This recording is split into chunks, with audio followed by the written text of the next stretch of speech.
我都可以同你講係退化。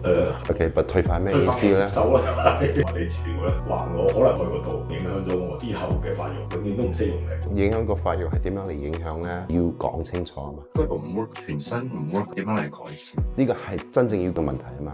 你頭先講啦，你想走翻接落去，全部都係針對翻我病。recap 翻你嘅困擾，左邊腰痛，跑3分鐘、5分鐘唔得。之前做針刺就覺得我 SI joint，SI joint 唔穩定都會影響好多唔同嘅原因，你要確認翻。之前你講 L4、L5，骨科嗰啲做出嚟睇咗片少少特徵，佢話壓唔到神經線，都係正常退化啦。我哋一個一個嚟試，真定假。A few moments later，今日你個頸調整咗，個手有力啲，腰都有力啲啊！今日唔幫你做腰，你可能腰都有少少唔舒服。點樣嚟去強化改善咧？冇用，因為呢個頸嘅挨住咗月球，有冇感覺？係啦，呢度唔 work，繼續跑冇用㗎。OK，做咗2年嘅 treatment，有冇人幫你 check 個頸？講頸令到你呢度出咗事咧？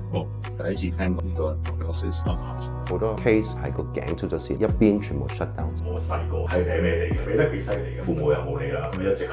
你幾歲啊而家？哦哇，OK，個頭髮點解你係黑色嘅？